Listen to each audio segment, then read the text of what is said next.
Então vamos lá, boa noite a todos. Vamos iniciar nosso estudo hoje. Hoje nós vamos continuar o estudo da lei de execução criminal, e nós vamos falar do agravo à execução. Mas antes de falar no agravo à execução, vamos falar no procedimento judicial da execução, ou seja, do artigo 194 ao artigo 197 da Lei de Execuções Criminais, tá? A LEP. Nós vamos falar do procedimento judicial e depois falamos do agravo à execução propriamente dito. Primeiro, então, é necessário falar da competência. Então, a competência do juízo da execução, isso é necessário que vocês gravem, eu falo isso sempre. A competência do juiz da execução, ela é firmada não sobre as matérias objeto de julgamento, mas sim em razão do juiz que profere a decisão. Se aquele que proferiu a decisão é um juiz da execução, então essa matéria desafiará agravo à execução, tá? E a competência é estabelecida do local onde o sujeito está cumprindo a execução provisória da pena ou a execução definitiva da pena. Então, se o processo se deu aqui em Ribeirão Preto, processo de conhecimento, o sujeito está preso em São Paulo, se você tiver que fazer algum pedido para o condenado em execução provisória ou definitiva, você vai pedir para o juiz de São Paulo, porque o de Ribeirão Preto já determinou a expedição da guia de execução provisória, o sujeito está preso, se estiver preso, ou se ele estiver solto, tão logo cumpra o mandado de prisão, se ele estiver preso, foi preso em determinado local e se encontra preso lá, a guia de execução vai ser enviada para aquele local. Então é só lembrar, a execução segue o condenado e compete ao juiz da execução apreciar as questões atinentes à execução, seja execução provisória, seja execução definitiva, tá? E tudo, já falando do artigo 194, tudo na execução é jurisdicional, tudo passa pelo juiz da execução, e o Ministério Público é oficiante obrigatório. Então, na execução nós temos o juiz, o Ministério Público e o condenado representado pelo seu defensor. Temos essa relação triangular que se forma a relação jurídica na execução criminal. Tá certo? Então, é necessário que se observe os princípios do contraditório, da ampla defesa, sob pena de nulidade. Tá? Tudo deve ser observado também na execução, nessa relação jurídica que se estabelece na execução criminal. Tá? O contraditório, a ampla defesa. Então, se abriu vista para o MP, vai abrir vista para a defesa sobre os cálculos apresentados na execução da pena. Tá certo? Isso é muito importante. Tá? Os legitimados para dar início a qualquer procedimento na execução criminal. Quem são as pessoas que são legalmente legitimadas a dar início ao procedimento? Quem pode localizar e fazer a leitura do artigo 195 da Lei de Execução Criminal? Artigo 195 da lei, que fala das pessoas legitimadas.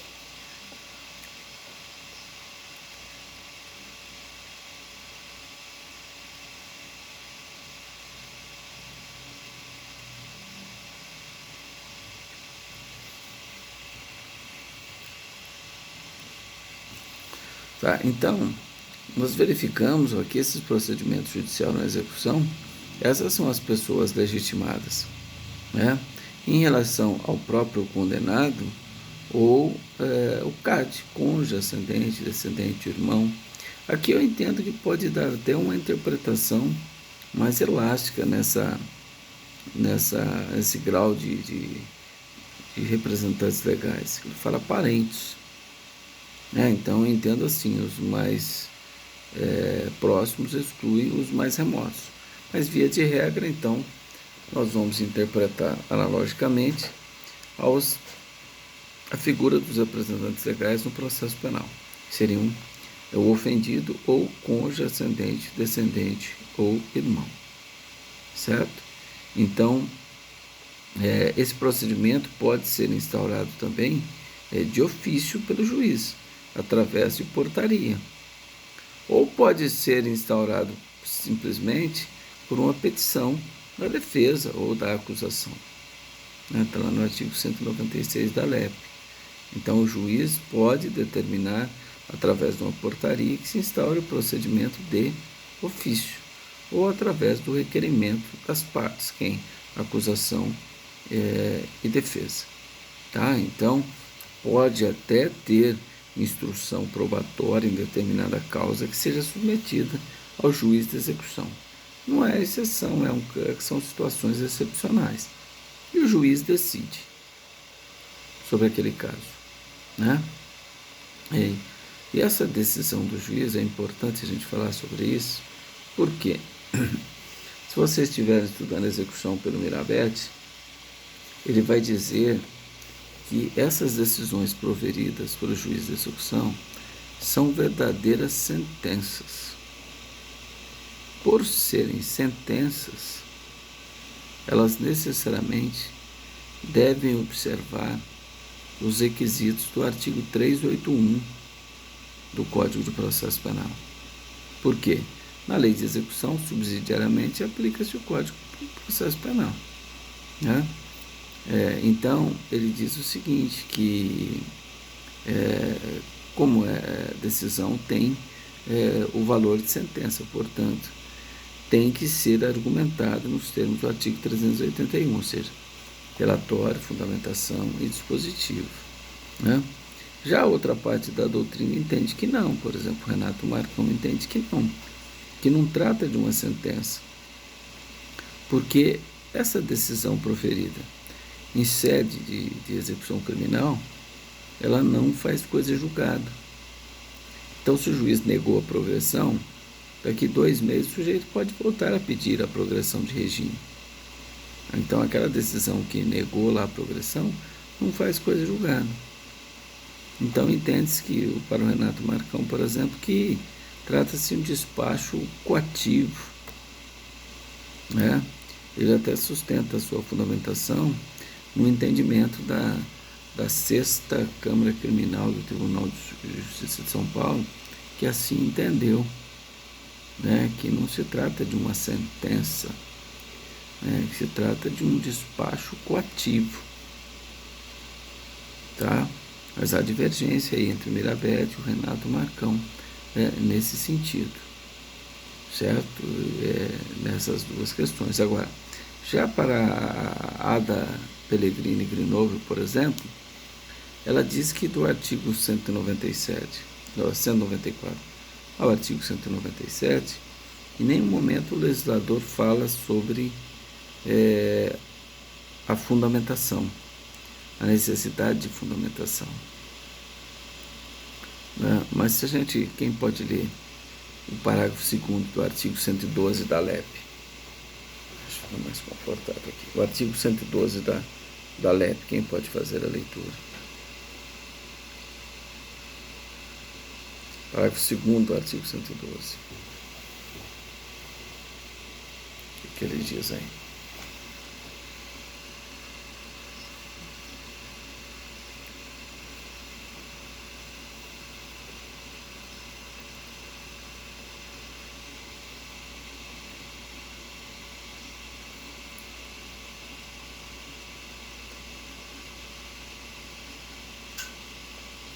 Então, de acordo com a Ada Pellegrini de novo, não é necessário aí aliás, o legislador não indica a necessidade da fundamentação, mas nós verificamos que no próprio artigo 2º, artigo 112, que fala da progressão, existe decisão fundamentada. Então não é diferente na execução criminal, porque obedece também o regramento do artigo 93 da Constituição Federal, inciso 9, que fala que todas as decisões judiciais devem ser fundamentadas sob pena de nulidade. Tá? Então, nesse caso, nós entendemos que faz-se necessário que, ainda que para aquele que entende que não é uma sentença, mas é um despacho coativo, essa decisão deve ser devidamente fundamentada, sob pena de nulidade. Porque está aí no artigo 93, inciso 9 da Constituição Federal. Todas as decisões do Poder Judiciário devem ser fundamentadas sob pena de nulidade. E o próprio parágrafo 2º da LEP assim determina, do artigo 112 da Lei de Execução Criminal, que as decisões que concedem a progressão, livramento condicional, comutação de pena, devem ser necessariamente fundamentadas. E aí, sob pena de nulidade, não precisa nem dizer, porque ofende a garantia máxima, a garantia condicional, e ofende também dispositivos do artigo 564 do Código de Processo Penal, que trata das nulidades. Certo? Tudo bem? Então, eu só queria fazer esse apanhado geral da questão já jurisdicionalização da execução criminal. Então, qualquer decisão que é necessário, é preciso o juiz de execução. A não ser, por exemplo, autorizações de saídas emergenciais, isso é competência do diretor do estabelecimento prisional. Alguns procedimentos, por exemplo, liberação de visita, também isso são dispositivos de discricionalidade do diretor do estabelecimento prisional. Tá? Isso nós vamos ver lá para frente dos direitos dos presos. Certo? Então vamos falar agora do agravo à execução. Então, o agravo à execução, ele foi criado em 84 com a Lei de Execução, a Lei 7.210 de 84, lá no artigo 197, que diz: das decisões proferidas pelo juiz da execução, cabe agravo à execução sem efeito suspensivo. Tá? Então, todas aquelas matérias da execução que eram impugnáveis através do recurso em sentido estrito antes de 2004, de 84, passaram a ser impugnadas através do agravo à execução, a partir de 84, com a Lei 7.210, que é a LEP, Lei de Execução Penal, que modificou parte geral do Código Penal e criou a autonomia da Lei de Execução Criminal, criando também o agravo à execução. Tá? Então, a previsão do agravo à execução é no artigo 197 da Lei de Execução Criminal. Pessoas legitimadas a propor agravo à execução, legitimidade ativa. A legitimidade coincide com a posição de parte, o promotor, o Ministério Público, o condenado, sim, todos eles têm legitimidade para propor o agravo. Mas e se o ofendido, o condenado não quiser, a esposa dele pode propor? Pode. Ela terá legitimidade, cônjuge, ascendente, descendente, irmão. Então, mesmo ele não propondo, o cônjuge pode contratar um advogado e ir lá e propor o agravo à execução, tranquilamente. Ainda terão legitimidade ativa. Não terá legitimidade ativa na execução, nenhuma hipótese, o querelante, depois do trânsito julgado, é lógico, nós estamos falando de execução, ação penal privada. Então, uma execução de ação penal privada, o querelante não terá legitimidade para requerer, para manifestar a execução criminal, bem como o assistente de acusação, nos casos de ação penal pública. Depois do trânsito julgado, o assistente de acusação também não terá mais legitimidade para requerer nada na execução criminal. Aí é o Ministério Público e o condenado. Certo? Então, e a legitimidade do agravo nós já falamos. Coincide com a posição de parte em relação ao condenado, aquelas pessoas legitimadas do artigo 185 da Lei de Execução Criminal. Cônjuge, ascendente, descendente, irmão. Essas são as pessoas que têm legitimidade ativa para propor o agravo à execução. Certo? Bom, agora vocês vão perguntar, como se processa o agravo à execução? Como é o procedimento do agravo à execução? Bom, o legislador criou o agravo à execução lá no artigo 197, mas não diz mais nada. Ele só diz o seguinte: das decisões do juiz de execução caberá agravo sem efeito suspensivo. Ponto. Não falou mais nada. Não falou de prazo, não falou de procedimento. E aí? Como que fica? Como que nós temos que interpretar? Para a Ada Peregrino Grinova, aplica o procedimento do agravo de instrumento processo civil. Mas isso hoje não tem nem cabimento, né? Porque, saudosa Ada Peregrino Grinova, né? Porque antes, o procedimento do agravo era muito parecido com o RES, agravo de instrumento, falando lá do civil. Porque você interpunha perante o juiz que proferiu a decisão. Depois foi mudando o agravo e nos dias atuais você interpõe um agravo lá no tribunal e não perante o juiz que proferiu a decisão. Você interpõe um agravo de instrumento lá no tribunal e comunica o juiz que foi interposto. Porque se ele se retratar, ele comunica ao tribunal que perdeu o objeto, tendo em vista a retratação por ele feita. Certo? Então, hoje esse posicionamento é absolutamente isolado e equivocado com a sistemática do agravo de instrumento. Então, o procedimento a ser obedecido é o procedimento do recurso em sentido estrito. Tá? É o procedimento do recurso em sentido estrito. Então, observa-se o prazo. O prazo, o STF fez questão de indicar qual que é o prazo no agravo à execução, porque a Lei 7.210 não fala em prazo. Qual seria o prazo, então? Quem pode ler a súmula 700 do STF?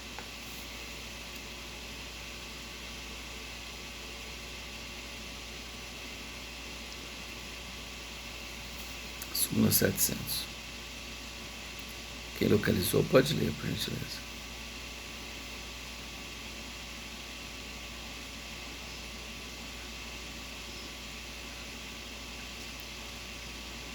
Tá vendo? Ó? É de 5 dias o prazo para interposição de agravo à execução. Coincide com o mesmo prazo o recurso em sentido estrito, né? Mas o Supremo viu a necessidade de sumular essa matéria. Por quê? Se fosse o procedimento do agravo, né? O agravo já foi 10 dias, né? Hoje é 15. Mas naquela época que você interpunha agravo de instrumento perante o juiz que proferiu a decisão, o prazo era de 10 dias. Então o Supremo veio e simulou essa matéria, tá? Indicando que é o mesmo prazo do recurso em sentido estrito. Porque é a lógica, né? Porque antes de 84 nós não tínhamos agravo. Todas as matérias da execução eram impugnáveis via recurso em sentido estrito. Só a partir de 84 que criou agravo. Então as matérias de execução passaram a ser impugnáveis via agravo à execução. Né? Então o Supremo sumulou essa matéria, súmula 700 do STF. O prazo do agravo à execução é de 5 dias. E prazo processual, 798, parágrafo 1º do Código de Processo Penal. Exclui-se o dia inicial no cômputo do prazo. Tá? Se é o diário oficial eletrônico, disponibiliza num dia, considera-se publicado no outro, e o prazo então inicia no 3º dia, se for dia útil. Se não, no próximo dia útil subsequente. Certo? Tudo bem sobre a questão do prazo? Tranquilo? Então vamos falar sobre o procedimento. Bom, o procedimento é o mesmo do recurso antidistrito. Então, como que é? Como que é a regularidade, que é um requisito objetivo no recurso antidistrito? Você vai interpor o agravo por petição, ou poderia ser por termo, né, se tivesse uma audiência e o juiz proferisse uma decisão por termo ou por petição, né, no prazo de 5 dias perante o juiz que proferiu a decisão. Certo? Então, agravo você interpõe perante o juiz que proferiu a decisão. São os mesmos procedimentos do recurso sentido estrito. Certo? Então, você vai interpor perante o juiz que proferiu a decisão, que é o juiz de execução. Você deverá interpor no prazo de 5 dias. Tá? Ah, mas como que é essa interposição? Eu posso fazer ela por petição, pode ser por fax? Pode, lei 9.899, vigência, quem tem fax ainda pode mandar lá. Se o processo for de físico. Se o processo for digital, você faz o protocolo eletrônico. Se o processo for físico, eu quero protocolar diretamente lá no fórum. Tudo bem. Tá? O juiz poderá receber ou não o seu recurso. Ele pode falar que seu agravo é intempestivo, que você não tem interesse, que não cabe agravo, qualquer motivo. Aí você tem que utilizar o quê? Carta testemunhada. Artigo 639 do Código de Processo Penal. Quando o juiz não receber um recurso, ou quando o juiz, embora receba o recurso, ele obsta seguimento do recurso para a instância superior. Certo? Então caberia carta testemunhada, tranquilamente. Tá? Mas se ele admitiu o recurso, ele fala, recebo o agravo à execução. E aí o que ele faz? Intime-se a parte agravante para apresentar as razões em que prazo? 2 dias. Ah, por que 2 dias? Não, porque o RESE fala que é 2 dias. E você deve aplicar o procedimento do RESE. Então, 2 dias para interpor as razões. Ah, eu posso juntar as razões junto com a interposição? Pode, você não tem impedimento nenhum. Ah, eu posso fazer separado? Eu posso interpor só e depois eu espero o juiz me intimar para apresentar as razões? Pode, tranquilamente. Depois ele intima a parte contrária, depois que as razões forem apresentadas, ele intima a parte contrária para apresentar as contra-razões de apelação. Que prazo? Também no prazo de 2 dias. Então, razões e contra-razões no prazo de 2 dias. Se for o Ministério Público que interpôs o agravo, ele é intimado para apresentar as razões no prazo de 2 dias, ele apresenta, o juiz intima a defesa do condenado para apresentar as contra-razões no prazo de 2 dias. E se a defesa do condenado não interpor? Será que esse prazo é fatal, ele é peremptório? O prazo para interpor é fatal. Se você não interpor no prazo de 5 dias, você não pode interpor mais o agravo. Sobre aquela hipótese, não. Pode ser que mude a situação do condenado mude, você interpõe depois de uma nova decisão. Mas aquela decisão você não pode recorrer mais. Porque o prazo é fatal, é peremptório, para interpor. Agora, vamos imaginar que o réu, o condenado, interpõe o agravo, o juiz intima ele para apresentar as razões, ele não apresenta. O artigo, salvo engano, artigo 588, fala que, com ou sem as razões, ele vai mandar para o tribunal. Salvo engano, por ali. Com ou sem as razões, ele manda para o tribunal. Será que isso tem cabimento depois da Constituição de 88? Não, né? Que ofenderia o princípio da ampla defesa. Vamos imaginar, o sujeito constitui um advogado, outorga poderes de procuração a ele, esperando que ele vai agir eficientemente em seu nome. ele interpõe um agravo, mas não apresenta as razões. O juiz não pode mandar para o tribunal. A lei fala que sim, não, mas a Constituição garante ampla defesa. O condenado estaria sendo prejudicado. Então o que o juiz tem que fazer nesse caso? Quem responde? O que o juiz tem que fazer?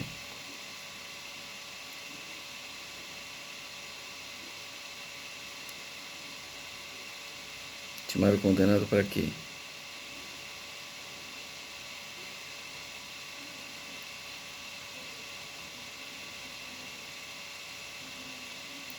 Fazer o quê? Desculpa, não entendi a última parte.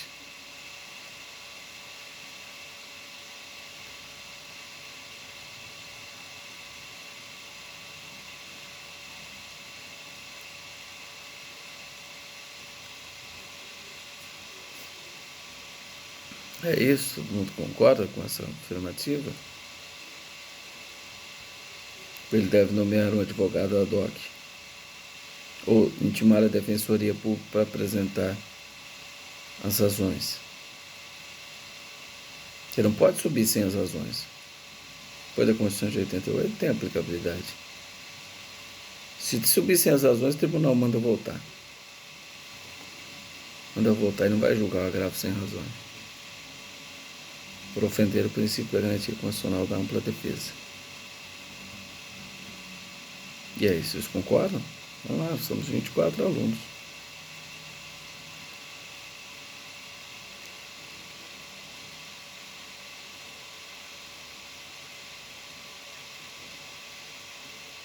O defensor apresentar as razões. Ou convênio, defensoria ou OAB, né? Se não for o defensor, um advogado que tem convênio com a defensoria seria nomeado para apresentar. Mas isso não procede dessa forma. Acertado aí quem que é? O Henrique, né? Que falou inicialmente. Só o microfone aberto aí, por gentileza. Tá, só fechar aí que a gente continua. O que acontece? O juiz, que culpa tem? Eu pergunto a vocês, que culpa tem o condenado de ter escolhido mal o advogado? Nenhum. Então ele não pode ser prejudicado.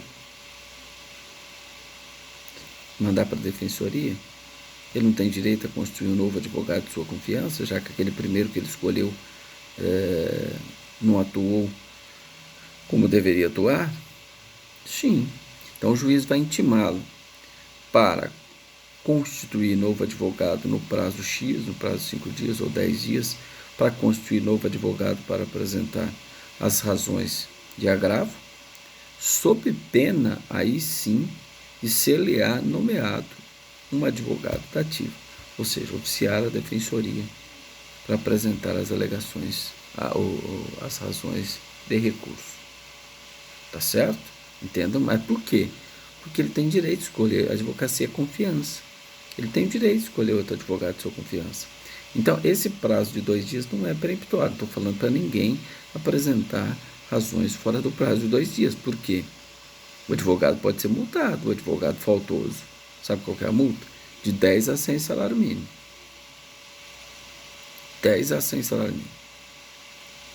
Recentemente, quem acompanha, não sei se vocês não foram no júri, um júri que eu fiz aqui daquele caso, aquele menino lá de Cravinhos, que é homossexual, que a mãe teria mandado dar uma surra, matar o menino, porque ele era homossexual. Como é que é? Derli. Eu fiz o júri desse caso aí, mas o júri eu faço, depois eu esqueço tudo. Mas vocês devem ter lembrado desse caso, foi um caso de repercussão. Que mataram, levaram o menino para o canavial, puseram fogo. Então, esse caso, eu e o doutor Hamilton fizemos esse júri, e nós éramos advogados da mãe e do padrasto. E o padrasto, na hora do interrogatório dele, ele fala totalmente ao contrário do que havíamos orientado e que o processo caminhava naquela linha. Então, a partir desse momento, cheguei para o doutor Hamilton e falei, nós não temos condição de ser mais advogado dele. Porque senão nós estaríamos, ele acusando a esposa e nós advogamos para ele, para a esposa. Não dá, tem que cindir. Nós não podemos advogar mais para ele. Então a juíza tem que cindir o julgamento e nomear um advogado para ele e marcar um novo júri. E foi isso que aconteceu. Só que aí, depois a juíza multou a gente em 10 salários mínimos. Porque a gente tinha abandonado o processo. Como abandonamos o processo? Se saímos de forma justificada do processo, nós tínhamos razões técnicas para isso. Eu falei, tudo bem, mandou intimar para pagar os 10 salários mínimos. Aí eu entrei com mandado de segurança, o tribunal deu a liminar, mandou suspender, e no mérito ele concedeu a segurança pleiteada, dizendo que é absolutamente legal a aplicação da multa no caso concreto, tá? Mas tem que tomar cuidado que o juiz pode multar de 10 a 100 salários mínimos. Nesse caso, o advogado faltoso que não apresentou as razões no prazo que a lei determina. Certo? Mas se quando está intimando lá o réu para constituir novo advogado, aquele advogado faltoso vai e apresenta, o juiz vai receber? Vai. Entende-se que está suprida a irregularidade. Esse prazo de 2 dias, então, não é preclusivo, não. Mas você não pode correr o risco, senão você pode ser multado. Mas se você... já passou 8 dias. Vou apresentar agora. Nem foi intimado o réu para constituir outro advogado. Vou apresentar agora. O juiz vai receber. Tudo certo, tudo regularizado. Se ele não te multou ainda. Tudo bem? Deu para entender? Então tá bom. Então aí nós temos agora então razões e contra-razões. E aí vai para o juiz, e o juiz obrigatoriamente tem que manifestar sobre a retratação. Se ele mantém a decisão ou se ele se retrata. Então vamos imaginar que ele tinha negado a progressão de regime. A defesa interpôs agravo e apresentou as razões. O Ministério Público apresenta as contrarrazões. E aí o juiz fala, olha, melhor revendo a situação, em juízo de retratação, eu estou mudando a minha decisão, estou concedendo a progressão de regime. Ele pode fazer isso? Pode. Juízo de retratação. Mas e aí, a partir de agora, quem ficou sucumbente foi o Ministério Público. Não foi? Foi. Ele é obrigado a recorrer? Não. Mas se ele quiser, por simples petição, no prazo de 5 dias, ele requer ao juiz de execução que mande o agravo para o tribunal para ser apreciado.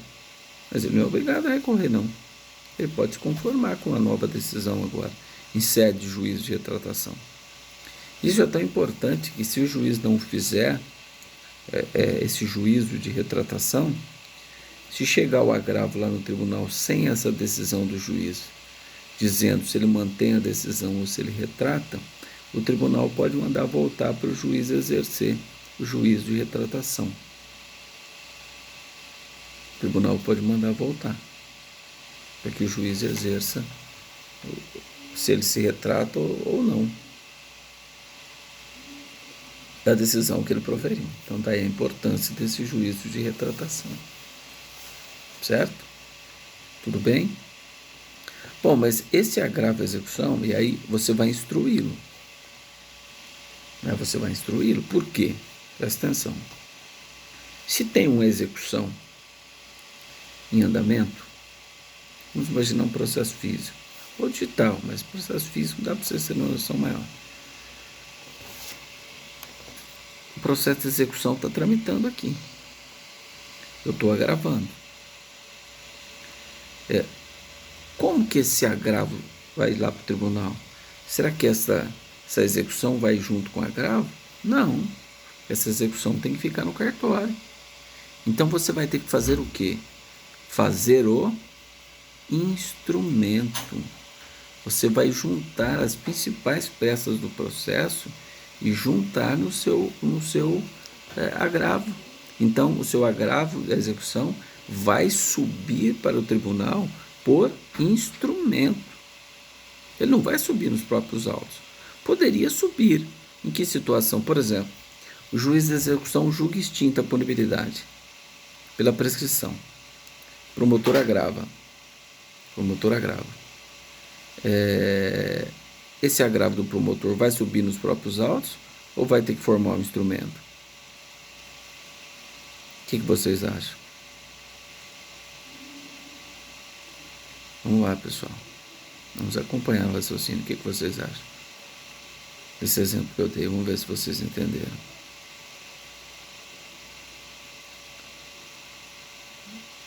Vai ter que formar um instrumento ou não?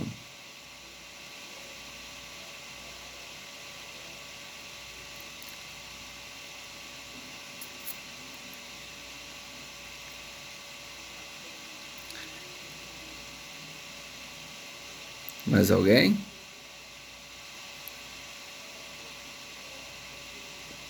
Bom, então vamos lá para a gente...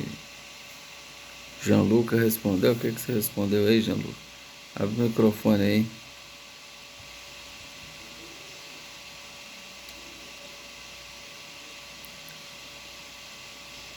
Então tá, mas aí eu pergunto a você. Se o juiz extinguiu o processo pela punibilidade, pela extinção da punibilidade, pela prescrição, qual que é o prejuízo de um processo subir? Ele já extinguiu pela prescrição.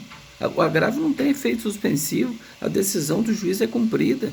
Qual que é o prejuízo para que o processo saia do cartório e acompanhe o agravo do promotor? Nenhum. Então, nesse caso, eu poderia dizer que ele vai subir nos próprios autos. Sobe tudo. Não precisa de formar um instrumento. Agora, naquele primeiro exemplo, quando o juiz indefere o pedido de progressão, né, ou defere o pedido de progressão, o juiz vai ter que ficar acompanhando ali, se ele cometeu uma falta disciplinar, o diretor vai informar, a execução é obrigatória ficar em primeiro grau. Se subir toda a execução para o tribunal, pode ter um prejuízo aqui para o trâmite do processo de execução. Agora, no segundo exemplo, não. O juiz já extinguiu o processo pela prescrição, então não tem prejuízo. Se não tem prejuízo, nesse caso o agravo poderá subir nos próprios autos. Não é necessário formar o instrumento. Já no primeiro exemplo, sim. Você tem que instruir. Eu vou instruir com o quê? A guia de execução completa, decisão agravada, certidão da decisão agravada, certidão de intimação da decisão agravada. O processo é pequeno, você põe o processo de capa a capa. Se for digital, você copia, manda tudo original.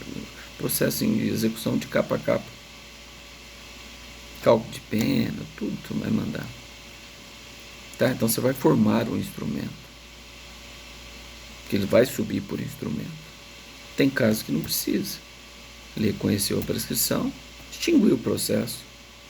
Então, qual que é o prejuízo do processo sair do cartório e ir para o tribunal junto com o agravo? Nenhum. Então, nesse caso, nós afirmamos que o agravo subiu nos próprios autos. Certo? Tudo bem? Alguém tem alguma dúvida? Tranquilo? Então, vamos lá. Chegando lá no tribunal esse agravo, será distribuído um relator, que uma das câmaras criminais, são compostos por 5, mas funcionam 3, né?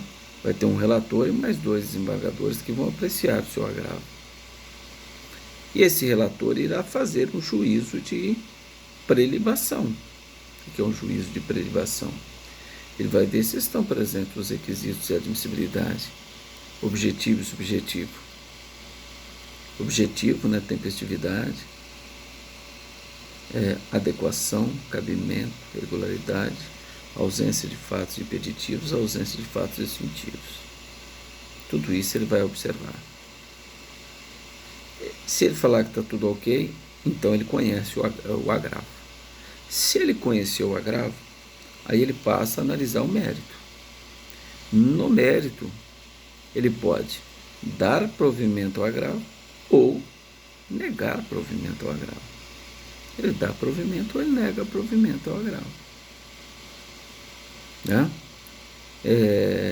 Bom, até aí tranquilo. Agora, pode ser, cabe sustentação oral, tá? O advogado tem lá os 15 minutos para fazer a sustentação oral. Se for ele o agravante, ele fala primeiro. Se ele for agravado, o Ministério Público agravante fala primeiro o Procurador-Geral, Procurador de Justiça, ou Procurador, Subprocurador da República, se for no âmbito federal. E assim, né, quem recorreu fala primeiro. O agravado fala por último. Tá? E aí o relator profere o voto e colhe o voto, o presidente da sessão colhe o voto dos demais desembargadores que compõem o julgamento desse agravo. Certo? Pode ser que essa decisão seja não unânime, desfavorável ao réu. Será que caberia agravo regimentar, embargos infringentes ou de nulidade? Por exemplo, no Estado de São Paulo, sim, porque tem até a previsão no regimento interno. Mas, por exemplo, Mirabete entende que não, que só cabe embargos infringentes no recurso de apelação ou no recurso em sentido estrito. Ou na hipótese da carta testemunhável na decisão que denega o recurso em sentido estrito, se ela estiver devidamente instruída nos termos do artigo 644. Quanto a isso, não tenha dúvida. Não tenha dúvida que cabe. Carta testemunhável. Embargos infringentes e carta testemunhável que denega recurso em sentido estrito em primeiro grau, se ela estiver devidamente instruída nos termos do artigo 644. Mais uma hipótese. E aí ficou a agravo execução. Por exemplo, o STJ tende a não admitir embargos infringentes ou nulidade em agravo execução, mas prevalece a corrente majoritária que cabe sim embargos infringentes em agravo execução. Por quê? Porque antes de 84 não tinha o agravo execução. Era o rese lá na execução. E o rese caberia embargos infringentes lá em segundo grau. Então só mudou o nome, criou um recurso novo, mudou o nome. Então não faz jus não admitir embargos de infringentes ou de nulidade em agravo execução. Tá, mas tem quem fala não, a lei, lá o capítulo que trata do procedimento, do recurso em sentido estrito da apelação em segundo grau, lá fala embargos infringentes ou de nulidade só nesse capítulo. Então só admite em rese e apelação ou carta testemunhável devidamente instruída. Então vocês vão encontrar doutrina nesse sentido. Certo? Bom, mas você é obrigado a interpor embargos infringentes ou de nulidade? Porque vocês já estudaram essa matéria, pessoal. Isso que eu vou falar, estou falando aqui agora é só revisão. Quem fez processo penal 2 já estudou isso aí. Inadmissível, que não tem essa noção. Né? Eu posso interpor, eu sou obrigado a interpor embargos infringentes ou de nulidade? É um recurso exclusivo da defesa. Decisão não unânime desfavorável ao réu. Recurso privativo da defesa. Embargos infringentes. Mas eu sou obrigado ou não? Voluntariedade do recurso. Não as características do recurso. Ser voluntário ou obrigatório, no caso de recurso ex officio. Então, eu não sou obrigado. Mas serei obrigado se eu quiser interpor recurso especial extraordinário, ou ambos. Por quê? Porque se eu não me interpor e for direto com recurso especial extraordinário, ou ambos, eles não seriam admitidos. Sabe por quê? Porque eu não teria decisão de última instância proferida por tribunais de segundo grau, seja Tribunal Regional Federal, seja Tribunal de Justiça dos Estados. Eu não teria decisão de única ou última instância proferida pelo tribunal como requisito para você propor agravo, para você propor recurso especial, recurso extraordinário ou ambos. Então, se eu quero ir para essas instâncias extraordinárias, excepcionais, obrigatoriamente eu tenho que interpor embargos infringentes ou de nulidade. Senão, meu recurso especial, meu recurso extraordinário não será conhecido, porque não tem decisão de última instância. Você tem que esgotar as instâncias. Então, se o seu recurso, por exemplo, de embargos infringentes for indeferido liminarmente em decisão monocrática, aí você pode interpor o recurso especial, o recurso extraordinário. Você terá decisão de última instância? Sim ou não?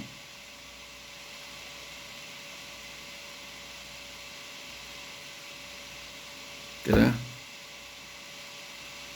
Olha o cuidado que nós temos que tomar. Não terá, porque de decisão monocrática cabe agravo regimental. Se você não interpor o agravo regimental, o seu recurso especial extraordinário não será recebido, porque você não esgotou a instância. Porque da decisão monocrática que causa agravame à parte, cabe agravo regimental. Então você estaria obrigado a propor o agravo regimental para depois sim propor recurso especial, recurso extraordinário. Senão eles não seriam conhecidos. Tá? E vou até lançar, que nós já estudamos sobre isso, uma terceira situação. Olha aí, mais complicada ainda.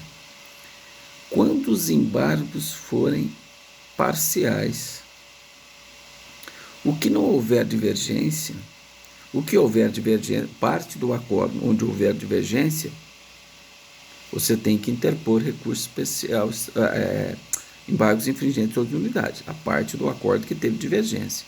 A parte do acordo que foi unânime pelos 3 desembargadores, aí você tem decisão de última instância. Se você quiser recorrer extraordinariamente ou através do recurso especial daquela parte do acordo que não teve divergência, que foi unânime, ela segue a execução definitiva. Você obrigatoriamente, no prazo de 15 dias, tem que interpor recurso especial extraordinário ou ambos. Então você tem que interpor 3 recursos. Recurso especial extraordinário da parte do acordo onde não houve divergência, e da parte do acordo que houve divergência desfavorável à defesa, você deve interpor os embargos infringentes ou de nulidade. Olha o que é. Você não pode deixar para interpor depois que julgar os embargos infringentes. Agora eu vou pôr recurso especial extraordinário daquela parte que não teve divergência. Não, porque aí já estamos em julgar. O recurso especial extraordinário é 15 dias o prazo. E aquela, na parte que não teve divergência, a execução é definitiva. Segue definitivamente. Se você não recorrer no prazo de 15 dias ali corridos, vai transitar em julgado a parte do acordo que não teve divergência.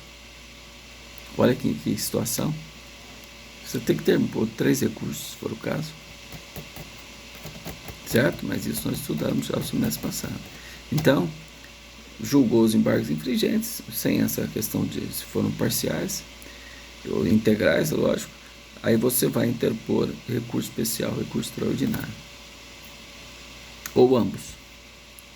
Se não for admitido pelo presidente do tribunal recorrido, for negado seguimento, aí você vai propor agravo de decisão denegatória de recurso especial extraordinário.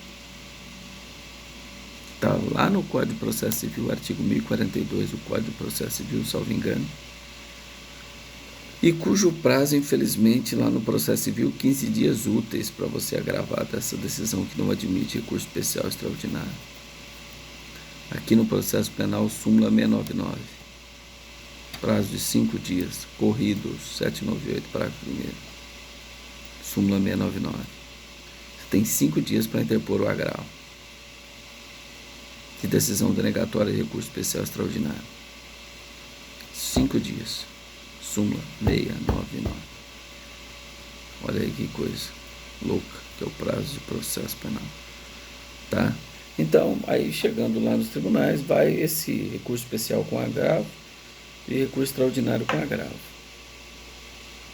Tá? Se o presidente do STJ entender que o recurso especial, aliás, o presidente o ministro do STF entender que é uma questão de prejudicialidade, né, ele pode suspender o julgamento do agravo do recurso extraordinário até o julgamento do recurso especial. Se não estiver prejudicialidade nenhuma, não tem problema, julga separadamente. Certo? Tudo bem? Então nós falamos do processamento do agravo à execução em segundo grau. Ele segue o mesmo rito do rese. É a mesma coisa do rese. E aí fala do efeito, né? Nós falamos já o efeito regressivo, é possível o efeito extensivo no termos do artigo 580, toda vez que não houver questão de natureza pessoal, tá? E é possível também o efeito suspensivo em uma única hipótese. Nós já falamos, é uma peça que vocês estão fazendo. Artigo 179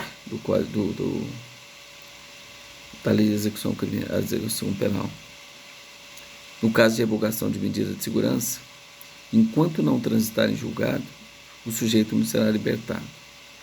Então, se o promotor, o juiz mandou libertar o internado, o promotor agrava. Enquanto não transitar em julgado aquele agravo, ou seja, se o promotor entrar com recurso especial, recurso extraordinário ou ambos, enquanto não julgarem esses recursos, o sujeito não será libertado. Então, se perguntar o recurso, o agravo tem efeito suspensivo? Não. Somente nessa situação do artigo 179 que ele terá efeito suspensivo. Pergunta de concurso. É a única hipótese. O artigo 179, que é a revogação de medida de segurança. Enquanto não transitar em julgado, ele não será libertado. Certo? Demais, o efeito dele é suspensivo, é devolutivo. Tá? Então, o que é efeito devolutivo? O juiz concede a progressão do regime semiaberto para o regime aberto. O promotor não concorda. Ele quer agravar. Mas o sujeito vai para o regime aberto ou não? Vai, porque o agravo, nesse caso, não tem efeito suspensivo.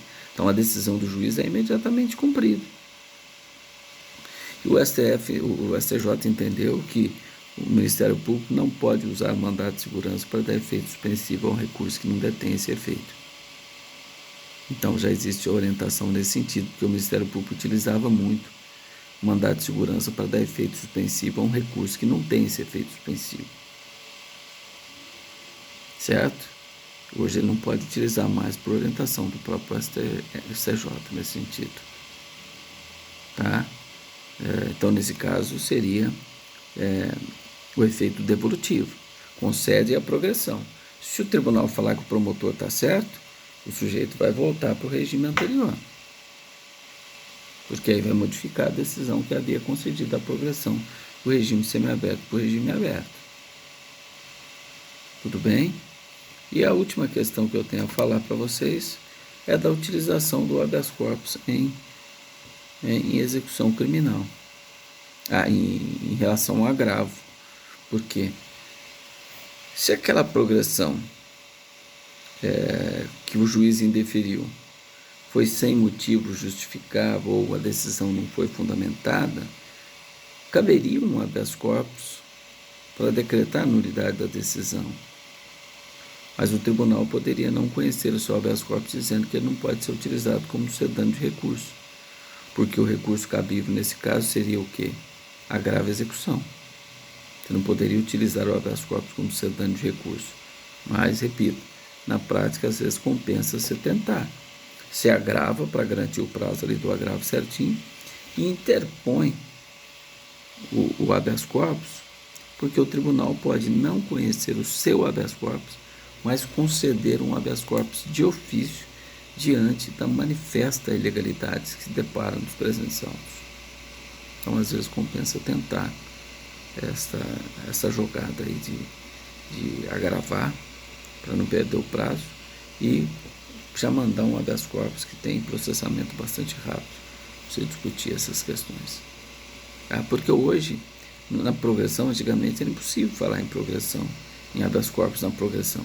Mas hoje, se não tem exame criminológico, quais os requisitos que você prova que o sujeito tem direito à progressão? Lapso temporal, que é cálculo aritmético, tem lá o cálculo de pena, o próprio computador faz, e o atestado de bom comportamento carcerário. Se tem isso na execução, o juiz não pode negar a progressão. Um direito subjetivo do condenado, de ver ser concedido em seu favor a progressão de regime. Então, se o juiz indefere, a decisão do juiz é manifestamente ilegal. Por isso que, nesse caso, você poderia manejar a título excepcional, sem desprezar o agravo, o habeas corpus. Porque o tribunal no habeas corpus só analisa ilegalidade. Se tiver que analisar a prova, não excede habeas corpus. Ele só analisa a ilegalidade em habeas corpus. E nesse caso, quando o juiz indefere, já que está feito o lapso temporal, já está atingido, requisito objetivo, requisito subjetivo, tem um atestado de bom comportamento carcerário. Pronto, são os dois requisitos. Qual o motivo que o juiz teria para negar? Nenhum. Portanto, a decisão dele é manifestamente legal. O agravo é mais demorado. Então, você entra com o agravo para não perder o prazo. E vai rapidinho com o habeas corpus e tenta ver se o tribunal concede o habeas corpus para determinar a progressão de regime. Certo? Tudo bem?